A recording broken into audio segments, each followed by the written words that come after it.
विशाल नेपाल अर्थात ग्रेटर नेपालको मुद्दा अद्यपि जीवितै छ, किनभने स्वतन्त्र भारत र नेपाल बीच सीमालाई स्थायित्व दिने कुनै सन्धि भएकै छैन। त्यसैले ती गुमेका भूमिहरू नेपालकै हो र नेपालले प्राप्त गर्न सक्छ। दर्शकबिन, आजको यस श्रृंखलामा हामी ग्रेटर नेपालको बारेमा चर्चा गर्नेछौं, जहाँ नेपालका भूमिहरूमा अझै पनि वीर गोर्खालीका रगत र पसिनाहरू उभाएका छैनन्। त्यो समय नेपाल पुनः एकीकरणको क्रममा थियो। पृथ्वीनारायण शाहपछि उनका कान्छा छोरा बहादुर शाहले पुनः एकीकरणलाई निरन्तरता दिए। भक्ति थापा, अमरसिंह थापा, बलभद्र कुँवर जस्ता योद्धाहरूको यसमा महत्वपूर्ण योगदान रह्यो। भक्ति थापा, अमरसिंह थापा र बलभद्र कुँवरहरूको सामूहिक नेतृत्वमा नेपालको सीमा पश्चिममा सतलज नदी पारी काँगडासम्म पुग्यो। काँगडाका राजा संसारचन्द ज्यान जोगाउन काँगडाको मानव निर्मित किल्लामा गएर लुके। काँगडाको किल्ला जसलाई गोर्खालीहरूले भेदन गर्न सकेनन्। लामो समयदेखि किल्लामा लुकेका संसारचन्द एक दिन किसानको वेश धारण गरेर गोर्खालीलाई झुक्क्याउँदै पञ्जाब केसरी रणजित सिंहको शरणमा पुगे। त्यसपछि संसारचन्द र रणजित सिंहको संयुक्त फौजसँग गोर्खा फौजको लडाईँ भयो, जसमा गोर्खालीको हार भयो।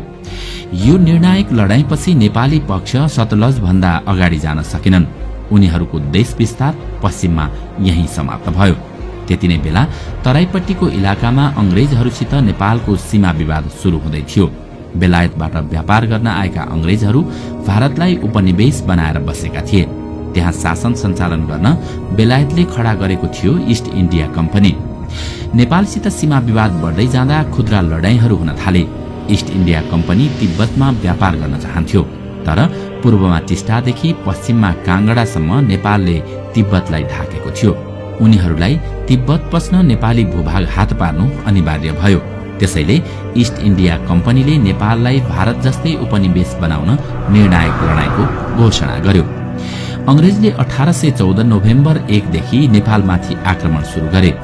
नेपाल अंग्रेज बीच 5 वटा किल्लामा लडाईँ भयो। महाकाली पारीका 2 र महाकाली पूर्वका 3 वटा। महाकाली पूर्व नेपालले आफूलाई अडी राख्यो, अंग्रेज छिर्नै सकेनन्। पश्चिमपट्टिको लडाईँ भने नेपालले हार्यो। पश्चिमको लडाईँमा बमशाह भन्ने नेपालका एक प्रभावशाली सैनिक कमाण्डरले शंकास्पद रूपमा आत्मसमर्पण गरे। यो खबर पाएपछि कुमाऊमा रहेका नेपाली सेनापति अमरसिंह थापा हताश बने। नेपाली पक्षले तत्कालै युद्ध स्थगित गर्ने प्रस्ताव अंग्रेजसित गर्यो। अंग्रेजका सेनापति अक्टर लोनी थिए। वार्तालापपछि सन् 1815 को मे 15 मा अमरसिंह थापा र अक्टर लोनी बीच सम्झौता भयो। उक्त सम्झौताबाट महाकालीदेखि सतलजसम्मको क्षेत्र नेपालले गुमायो। यता पूर्वतर्फ नेपाल टिस्टादेखि 70 किलोमिटर पूर्व नगरकट्टासम्म पुगिसकेको थियो। सिक्किमको 3/4 भाग नेपालतर्फ थियो। अंग्रेजले नेपाल विरुद्धको लडाईँमा सिक्किमका राजाले सघाएमा उनलाई सिक्किमको गुमेको भाग फिर्ता गरिदिने वचन दिएको थियो। यता नेपालगञ्ज साइडपट्टि अवध भन्ने राज्यको नवाबसित उनीहरूले युद्ध लड्नका लागि 2 देखि 3 करोड भारु ऋण लिएका थिए। नेपालसित युद्ध जितेर उक्त रकम बापतको जमिन अवधलाई दिने समझदारी भएको थियो। अमरसिंह र अक्टर लोनी बीचको सेनापति स्तरको सम्झौताबाट बेलायतले चित्त बुझाएन। युद्धमा हारेको नेपालबाट उसले अझै धेरै कुरा चाहेको थियो। त्यसैले 1815 को डिसेम्बर 2 मा बेलायतले नयाँ सन्धिको प्रस्ताव पठायो। अमरसिंह र अक्टर लोनी बीच भएको सम्झौतामा टेकेर सन्धि गरिएको भए न्यायोचित हुन्थ्यो, किनकि नेपालले लडाईँ हारेको पश्चिममा मात्रै हो, पूर्वमा होइन। तर बेलायतले पूर्वको टिस्टादेखि पश्चिम महाकालीसम्मको सम्पूर्ण तराईमाथि दाबी गर्यो। सन्धिमा उल्लेखित अंग्रेजी वाक्यांश यस्तो छ: the king of Nepal cedes the whole lowland between Mechi and Tista, Koshi and Gandak, Gandak and Rapti, Rapti and Kali. बेलायतले सही गरेर पठाएको सन्धिमा नेपालमा राजाले 15 दिनभित्र सही गर्नुपर्ने भनिएको थियो। तर यति ठूलो भूमि गुम्ने भएपछि दरबारभित्र विवाद आयो। कसैले सही गरौं भने, कसैले नगरौं भने। नेपालका राजा गिर्वाण युद्ध विक्रम शाह सानै थिए भने प्रधानमन्त्रीमा शक्तिशाली भीमसेन थापा थिए। बेलायतले भनेको अवधि अलमलमै बित्यो। नेपालले सही नगर्दा बेलायत सशंकित बन्यो। नेपालले अर्को लडाईँ लड्न खोजेको निष्कर्षका साथ उसले मकवानपुर साइडबाट फेरि आक्रमण सुरु गर्यो। त्यो लडाईँमा हामी हार्दै गयौं। उनीहरू काठमाडौँ पुग्ने योजनाका साथ अघि बढेपछि शासकहरू हस्किए। अन्ततः उक्त सन्धिमा हस्ताक्षर गर्न तयार भए। नेपालले आफ्नो तर्फबाट सही गरेर कम्पनी सरकारका लागि नेपाली राजदूत चन्द्रशेखर उपाध्यायको हातमा थमायो। उनले मकवानपुरको छाउनीमा लगेर सन्धि पत्र ब्रिटिसलाई बुझाए। बेलायतले नेपाललाई पठाएको 93औं दिन सन् 1816 को मार्च 4 मा नेपालले हस्ताक्षर गरेर बुझाएको सन्धि नै सुगौली सन्धि हो। यो सन्धिको सकल प्रति अहिलेसम्म फेला परेको छैन। अदालतमा मुद्दा दर्ता गर्दा पनि सरकारले उपलब्ध गराउन सकेन। सन्धिमा नेपालको तर्फबाट राजा वा प्रधानमन्त्रीको हस्ताक्षर देखिएको छैन। बाहिर आएको सन्धिको प्रतिमा चन्द्रशेखर र गजराज मिश्रको हस्ताक्षर मात्रै छ। तर यसको मतलब सन्धिको वैधानिकतामा प्रश्न उठ्न सक्दैन। नेपालले संयुक्त राष्ट्रसंघको सदस्यता लिने बेलामा स्वतन्त्र राज्यका रूपमा आफूलाई चिनाउन यही सन्धिलाई आधार बनाएको थियो। त्यतिबेला रूस र युक्रेनले नेपाललाई भारत संरक्षित राज्य भनेर सदस्य दिन नहुने लबिङ गरेका थिए। त्यसपछि राष्ट्रसंघले नेपाललाई पत्र पठाएर स्वतन्त्र राज्य भएको प्रमाण देऊ भन्यो। त्यसको जवाफमा नेपालले अंग्रेजसित द्विपक्षीय युद्ध भएको र स्वतन्त्र राष्ट्रको हैसियतमा तेस्रो पक्षको संलग्नता बिना सन्धि गरेर टुंग्याएको भन्दै सुगौली सन्धिको कपी पठाइदिएको पाइन्छ। सुगौली सन्धिका कतिपय ठाउँमा बेलायत सरकार र कतिपय ठाउँमा इस्ट इन्डिया कम्पनी भनेर लेखिएको छ। तर यसलाई हामीले बेलायत सरकारसितकै सम्झौता भनेर बुझ्नुपर्छ, किनकि इस्ट इन्डिया कम्पनी भनेको सरकारले नै एउटा ऐन अन्तर्गत बनाएको कम्पनी हो। त्यसैले यो सन्धिको जवाफदेही बेलायत सरकार नै हुनुपर्नेमा दुविधा छैन। नेपाललाई अहिलेसम्म भिजाइरहने एउटा दुखान्त परिघटनाका रूपमा लिन सकिन्छ सुगौली सन्धिलाई। पूर्वमा नेपालको टाउको छिनाए जस्तो भयो भने पश्चिममा पनि घुँडासम्म काटियो। यता सन् 1857 मा भारतको लखनऊमा अंग्रेज उपनिवेश विरुद्ध सिपाही विद्रोह भयो। भारतीयहरू यसलाई स्वतन्त्रताका लागि भएको पहिलो लडाईँका रूपमा लिन्छन्। ब्रिटिस सेनामा रहेका भारतीय नागरिकले गरेको विद्रोह दबाउन अंग्रेजलाई हम्मे हम्मे पर्यो। राणा प्रधानमन्त्री जंगबहादुरले सुरुमै विद्रोह गर्ने दाउमा सहयोग गर्ने प्रस्ताव गरेका थिए, तर ब्रिटिसले मानेनन्। केही नलागेपछि उनीहरूले आफै जंगबहादुरलाई गुहारे। जंगबहादुरले गोर्खा सैनिक लगेर लखनऊको सिपाही विद्रोह दमन गरे।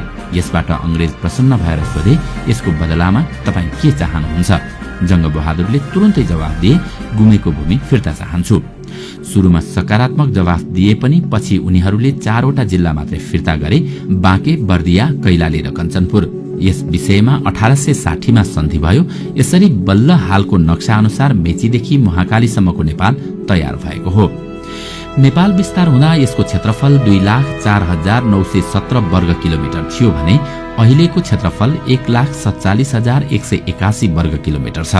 पछि फिर्ता आएको बाहेक सुगौली सन्धिबाट हामीले झण्डै 60,000 वर्ग किलोमिटर माटो गुमायौं। यहाँ भारतले बुझ्नुपर्ने कुरा के हो भने अहिलेको इन्डिया जुन रूपमा छ त्यो भारतीयहरूले नभएर ब्रिटिसहरूले बनाइदिएको हो। अर्थात् भारतको एकीकरण नै उनीहरूले गरिदिएका हुन्। ब्रिटिस आउनु अघि त्यहाँ 630 वटा भन्दा बढी राज्य थिए। त्यसलाई एक एक गर्दै समेटेको ब्रिटिसले हो। सन् 1857 मा लखनऊ विद्रोह भएपछि बेलायती संसदमा इस्ट इन्डिया बारे प्रश्न उठ्यो। एउटा व्यापारिक कम्पनीलाई त्यति ठूलो भूभाग हेर्न दिनै सकिँदैन भन्ने कुरा भएपछि त्यसलाई प्रत्यक्ष क्राउनले वा संसदले नियन्त्रण गर्ने निर्णय भयो। इस्ट इन्डिया कम्पनी खारेज गरियो। ब्रिटिसले 1947 अगस्त 15 मा इन्डियालाई स्वतन्त्र बनाए।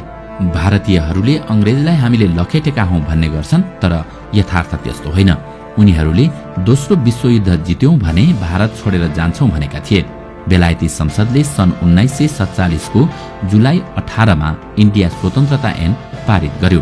त्यतिबेला भारतमा पाकिस्तानलाई अलग राज्य दिनुपर्छ भन्ने माग चर्को बनेको थियो। सो ऐनमा अगस्त 14 मा पाकिस्तान र अगस्त 15 मा हिन्दुस्तान बन्दैछ भनेर बकाइदा लेखिएको छ।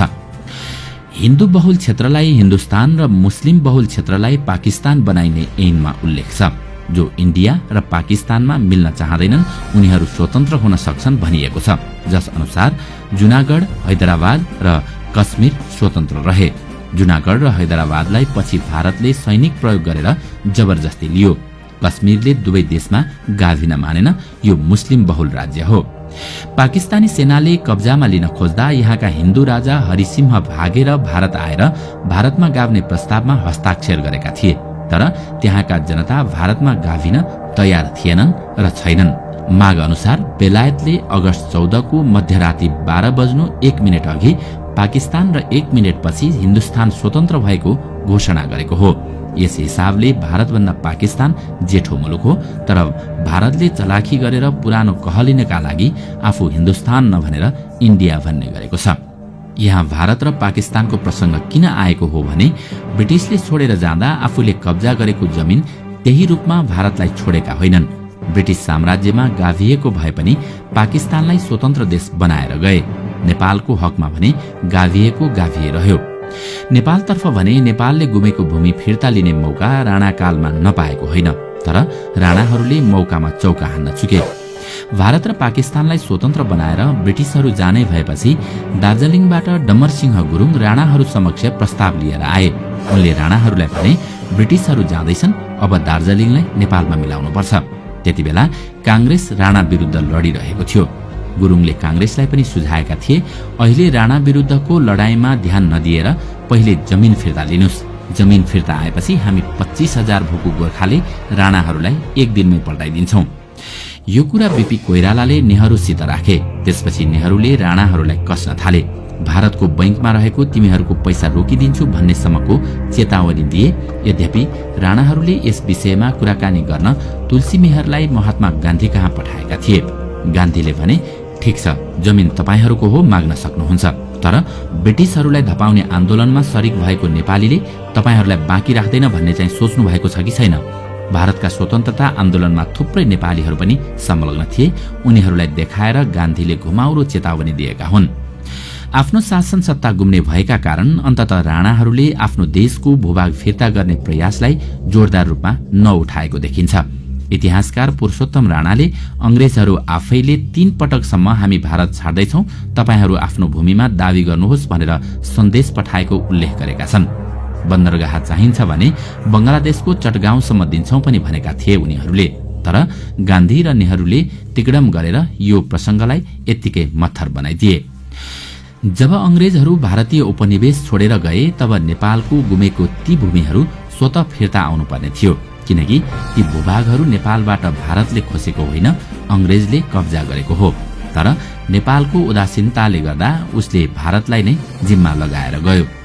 पूर्वमा टिस्टादेखि पश्चिममा काँगडासम्मका भूमिलाई हामीले ग्रेटर नेपाल भन्ने गरेका छौं। मेचीदेखि टिस्टा र महाकालीदेखि सतलजसम्मको भूमिमा अहिले पनि नेपालको हक लाग्छ भन्ने दाबी हाम्रो छ। यो भावनात्मक कुरा मात्रै होइन, हामीसँग ठोस आधारहरू छन्। तथ्य नम्बर 1, नेपाल लडाईँ गरेर बेलायती उपनिवेशमा गाभिएको हो। उपनिवेश नै खारेज भइसकेपछि सम्बन्धित भूभाग सम्बन्धित देशले फिर्ता पाउनु सामान्य तर्कशास्त्रको कुरा हो। बेलायतले लडाईँमा हराएर नेपालको भूमि हत्यायो, तर अहिले नेपालको भूमि बेलायतसित नभएर भारतसित छ। एउटा देशसित हारेको जमिन अर्को देशमा गाभिने कुरा कसरी जायज हुन्छ? यो विषय अहिले पनि हामी बेलायतसित उठाउन सक्छौं। तथ्य नम्बर 2, भारतमा ब्रिटिश आउनु अघि पाकिस्तान बेग्लै देश थिएन, भारतीय उपनिवेशकै अंग थियो। तर उसले लडाईँ लडेर छुट्टै देशको हैसियत प्राप्त गरी छाड्यो। हुँदै नभएको देश खडा गरेर जान सक्ने बेलायतले नेपालको भूभाग नेपाललाई किन फिर्ता दिन सकेन? भारत आफैले 200 वर्षदेखि पोर्चुगलको उपनिवेशका रूपमा रहेको गोर्वा फिर्ता लिएको होइन? त्यसो भए बेलायती उपनिवेशमा गाभिएको नेपालको भूभाग किन फिर्ता दिँदैन? भारतसित हामीले प्रश्न सोध्न सक्छौं। तथ्य नम्बर 3, नेपालले गुमेको जमिन फिर्ता पाउने सबैभन्दा ठूलो आधार भने 1950 को जुलाई 1 मा भएको शान्ति तथा मैत्री सन्धि हो। नेपाललाई चीनतिर ढल्किनबाट रोक्ने र आफ्नो पकडमा राख्ने प्रयास स्वरूप भारतले दबाव दिएर यो असमान सन्धि गरेको थियो, जुन आजसम्म क्रियाशील छ। यो सन्धिको धारा 8 मा प्रष्ट शब्दमा के भनिएको छ भने यो सन्धिले नेपाल र बेलायत बीच विगतमा भएका सबै सन्धि सम्झौता एवं समझदारी रद्द हुन्छन्। यसको अर्थ सुगौली सन्धिलाई पनि 1950 को सन्धिले खारेज गरिदिएको छ। जुन सुगौली सन्धिबाट नेपालले आफ्नो जमिन ब्रिटिशलाई सुम्पिएको थियो, त्यही खारेज भएपछि जमिन नेपालले फिर्ता किन नपाउने? यही सन्धिमा आफ्नो पक्षमा भएका धारा 6 र 7 भारतले उपयोग गरिरहने 8औं धारा किन लागू गर्न नपर्ने? भारतका इतिहासकार श्रीमन नारायणले 1950 को सन्धिका विषयमा लेखेका छन्, यो भारतको पोलिटिकल ब्लन्डर हो।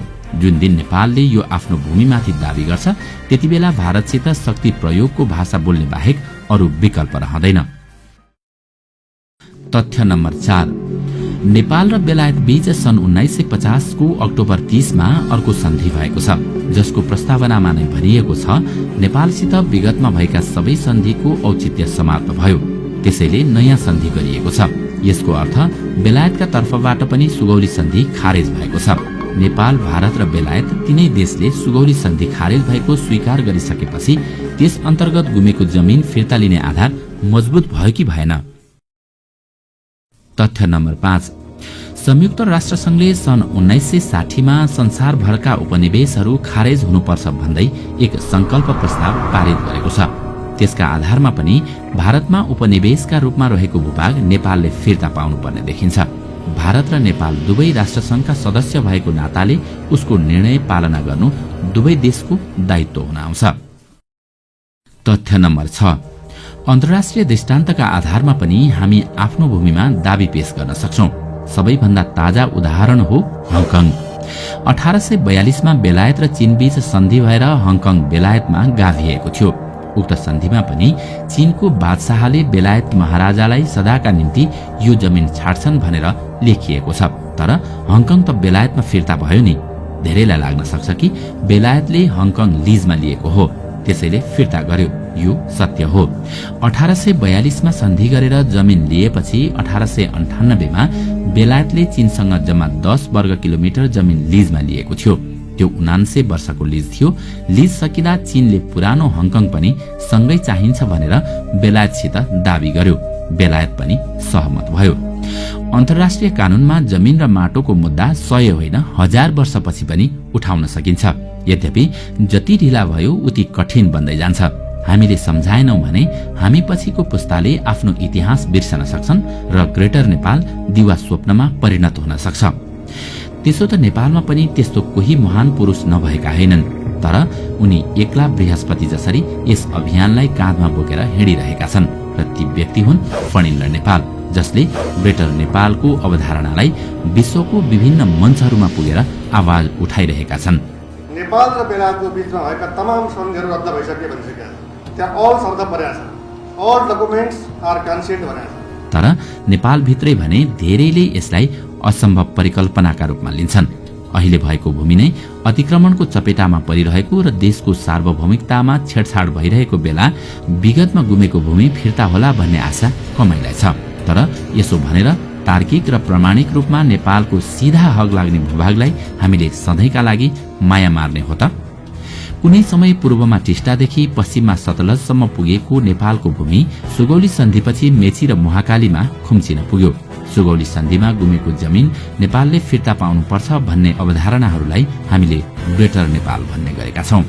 दर्शकबिन, यदि तपाईँ सच्चा देशभक्त नेपाली हो भने तपाईले यस भिडियोलाई यति धेरै शेयर गर्नुहोस् कि एक दिन यो भिडियो उनीहरूको आँखामा पुग्न सकोस् र धिक्कार लागोस् जसले आज म यो देशको नेता हुँ भनेर गर्व गरिरहेका छन्। आजका